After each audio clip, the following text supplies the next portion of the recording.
샬롬 반갑습니다. 9월 7일 목요일 새벽 하나님께 올려드립니다. 이것이 영원한 삶 함께 찬양 부르십니다.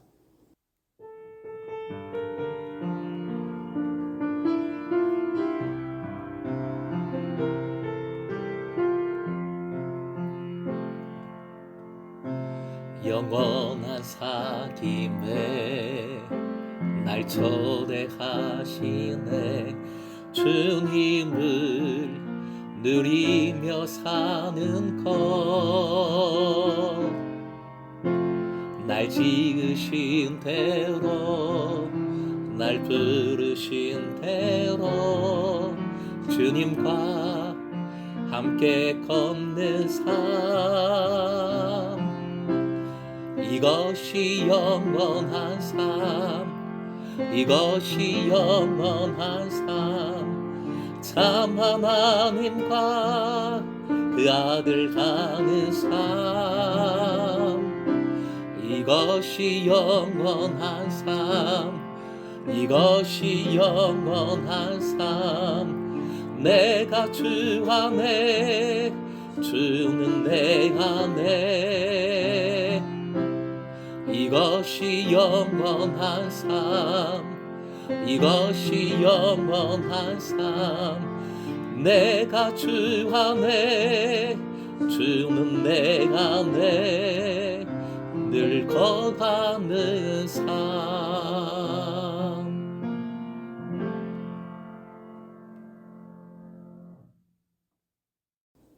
오늘 말씀 레위기서 13장 38절에서 46절까지입니다.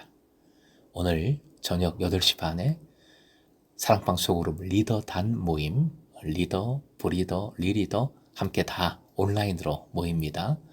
후반기 첫 번째 우리 소그룹을 위한 준비 모임 꼭 함께 해 주시기 바랍니다. 오늘 말씀 레위기 13장 38절부터 46절까지 함께 읽겠습니다. 남자나 여자의 피부에 색점 곧 흰 색점이 있으면 제사장은 진찰할지니 그 피부에 색점이 부유스름하면 이는 피부에 발생한 어루럭이라 그는 정하니라. 누구든지 그 머리털이 빠지면 그는 대머리니 정하고 앞머리가 빠져도 그는 이마 대머리니 정하니라. 그러나 대머리나 이마 대머리에 희고 불구스름한 색점이 있으면 이는 나병이 대머리에나 이마 대머리에 발생함이라. 제사장은 그를 진찰할지니 그 대머리에나 이마 대머리에 돋은 색점이 희고 불구스름하여 피부에 발생한 나병과 같으면 이는 나병 환자라 부정하니 제사장이 그를 확실히 부정하다고 할 것은 그 환부가 머리에 있음이니라. 나병 환자는 옷을 찢고 머리를 풀며 윗입술을 가리고 외치기를 부정하다 부정하다 할 것이요 병이 있는 날 동안은 늘 부정할 것이라. 그가 부정한즉 혼자 살되 진영 밖에서 살지니라. 오늘의 기도 제목, 진영 밖 죽음을 생명으로 바꾸신 주님을 기뻐하게 하소서. 진영 밖 죽음을 생명으로 바꾸신 주님을 기뻐하게 하소서. 본문의 질환은 탈모, 특히 앞머리에서 시작되어 뒤로 진행되는 사례에 대한 말씀입니다. 탈모는 그 당사자가 부성하다고 선언될 위험에 처하게 하지 않습니다. 그렇지만 만일 희고 불구스름한 색점이 벗겨진 부위에 나타난다면 제사장은 그 사람이 부정하다고 선언해야 합니다. 탈모 부위에 단지 부풀어 오른 종기가 있을 때만 그 사람은 악성 피부병을 가진 것으로 간주됩니다. 어떤 사람에게 부정하다라는 선언이 내려진 것은 무엇을 의미했을까요? 45절부터 46절. 이 말씀은 부정의 끔찍한 결과를 자세히 설명하고 있습니다. 부정한 개인은 특정한 형태의 옷을 입고 특정한 형식의 호칭을 사용하고 특정한 장소에서 살아야 했습니다. 그들은 옷을 찢고 머리를 풀며 윗입술을 가리고 외치기를 부정하다 부정하다 해야 했습니다. 찢어진 옷, 풀어헤친 머리, 손으로 가린 입술은 모두 슬픔을 표시하거나 곤혹스러운 태도를 나타내거나 때에 따라서는 수치를 나타내기까지 했습니다. 이러한 간염 질병들은 질서를 어지럽히고 평화를 위협하며 사람들에게 생명이 위태롭다는 것을 일깨워줍니다. 또한 창조 세계가 늘 파괴 일로에 있으며 언제라도 혼돈으로 돌아갈 수 있음을 일깨워줍니다. 이런 질병들은 정상적인 것을 방해하며 바람직한 상황이 절대 아닙니다. 환자가 자신의 접근을 알리려고 부정하다라고 외치는 것은 다른 사람들과 거리를 두어서 병을 옮기지 않으려는 의도였습니다. 이것의 목적은 당사자에게 수치심을 안겨주기 위해서라기보다는 질병이 확산되는 것을 예방하기 위해서였습니다. 이런 질병이 초래한 가장 좋지 않은 결과는 부정한 사람들이 진영 밖에서 홀로 살아야 한다는 것이었습니다. 이것은 모든 힘든 것을 떠날 수 있는 멋진 기회가 아니라 엄청난 고통을 유발하는 일이었습니다.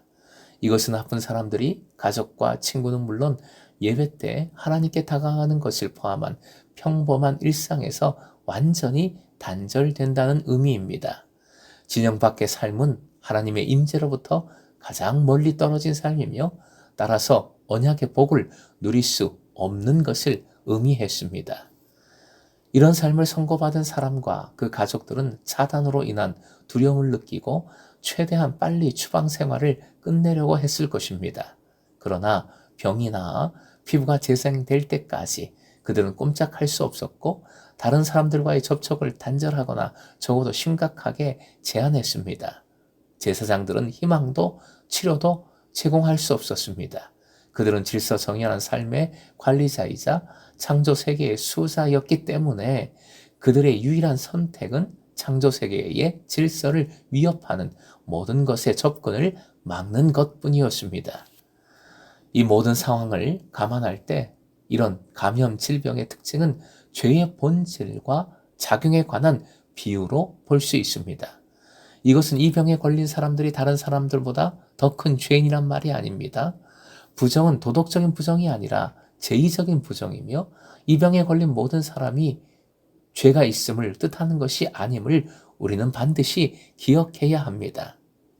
하지만 그럼에도 불구하고 이 간염 질병은 죄와 그리고 죄의 작용과 유사하지 않을 수 없습니다.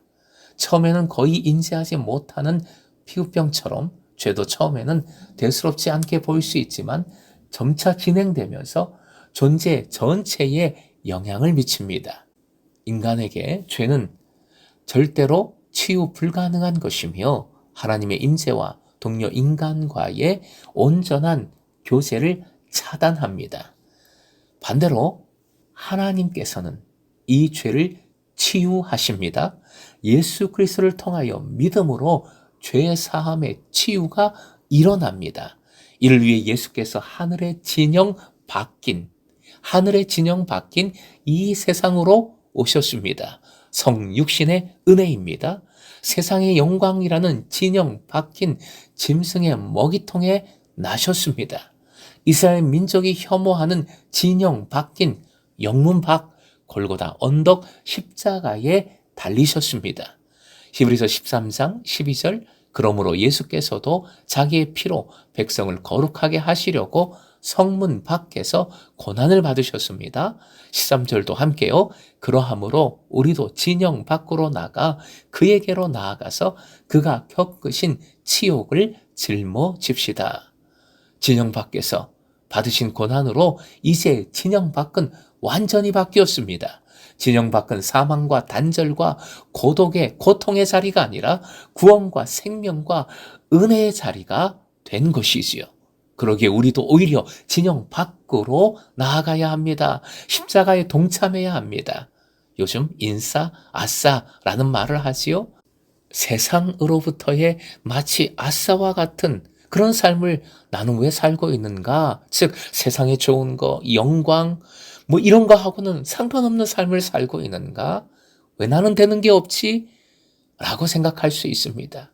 그런 삶으로 고통받고 있을 수 있습니다.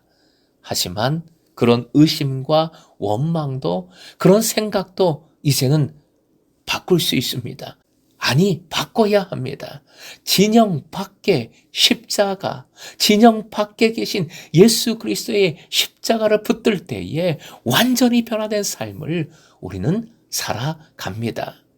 이제는 진영 밖으로 오신 예수 그리스도와 함께 오히려 예수 그리스도의 옷을 입고 주님으로 말미암아 허락해 주신 그 은혜, 구원의 기쁨의 화관을 쓰고 오직 감사하다, 감사하다, 감사의 찬양을 여러분의 입술로 외치는 그 삶을 살아가길, 주님의 영광된 제자의 삶을 살아가는 금성의 모든 제자 되시길, 그래서 오히려 이 시대의 진영 밖의 사람들을 품고 돕고 섬기는 청직의 삶을 살아가는 금성의 모든 제자 되시길 주님의 이름으로 축원드립니다.